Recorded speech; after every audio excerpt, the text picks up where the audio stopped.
இது என்ன அரசியல் இது? இப்போ வடக்கர்களுக்கு அங்கே என்ன நடந்துச்சு? பெங்காலுக்கு பீகாரில் நடந்துச்சு இல்லைங்க? பீகாரில் என்னங்க நடந்துச்சு? பீகாரில் வாக்காளர்களை இது பண்ணாங்கல்ல, இப்போ அவன் எங்கே? அவனுக்கு தான் இல்லைன்னு சொல்லிட்டீங்களே, 60,000 பேரை வந்து இல்லைன்னு சொல்லி விட்டீங்களே.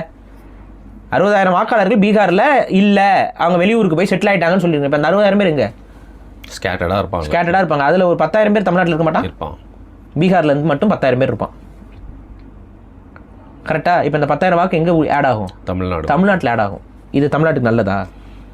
இப்போ தமிழ்நாட்டில் வாக்கு இதுக்கு முன்னாடி ஒரு இதே பிஜேபி கவர்மெண்ட் தான் கொண்டு வந்துச்சு, ரேஷன் கார்டு எங்கே வேணாலும் போய் வாங்கிக்கலாம். இதையே எதிர்த்துருக்கணும். எடப்பாடி பழனிசாமி எதிர்த்தாரா? அவர் பேரில் தான் நடந்துச்சு. எதிர்த்தாரா? நேஷனலைசேஷன் ஆஃப் ரேஷன் கார்டுக்கு எதிராக இருந்திருக்கணும். அது எப்படியா ரேஷன் கார்டு வந்து தமிழக அரசு ஸ்டேட் கவர்மெண்ட் இஷ்யூ பண்ணிட்டு இருக்குது, நீ நேஷனலைஸ் பண்ணாதீங்கன்னு சொல்லியிருக்கணும்ல. இது ஸ்டேட் கவர்மெண்ட் கண்ட்ரோல், இது மாநில சுயாட்சிக்கு எதிரானதுன்னு சொல்லியிருக்கணும்ல. ஆனால் எங்கே வேணாலும் ரேஷன் கார்டு வாங்கிக்கலாம்னு நேஷனலைஸ் பண்ணி அதை டிஜிட்டல் கார்டாக மாற்றி கொண்டு வரும்போது அதெல்லாம் தலையாட்டிக்கிட்டு ஏற்றுக்கிட்டு இருந்தாங்க. இப்போ அவன் ரேஷன் கார்டும் வாங்கிடுவான்.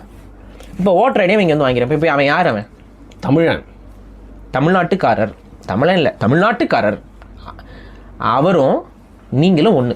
இந்த மண்ணுடைய எதிர்காலத்தை தீர்மானிக்கிறதுல உங்களுக்கு எந்த உரிமை இருக்கோ அதே உரிமை அவருக்கும் இருக்கு. எவ்வளோ பெரிய அசிங்கமான நாசகர செயல் திட்டம் இது. இது ஆக்சுவலாக உலக சட்டங்களுக்கு எதிரானது. ஒரு மக்கள் வாழக்கூடிய, ஒரு நேஷனலைஸ்டு பாப்புலேஷன் வாழக்கூடிய பகுதியில், அதாவது ஒரு தேசிய இனத்தின் தாய் நிலத்தில், தமிழ்நாடு தமிழ் தேசிய மக்களுடைய தாய் நிலம், அந்த தாய் நிலத்தில் வேற ஒரு இனத்தை குடியேற்றம் செய்வது, வலுக்கட்டாய குடியேற்றம் செய்வது உலக சட்டங்களுக்கு எதிரானது. It's a structural genocide. SIR is a structural genocide. இதை பேசுறதுக்கு எவனுக்கா துப்பு இருக்காங்க தமிழ்நாட்டில்?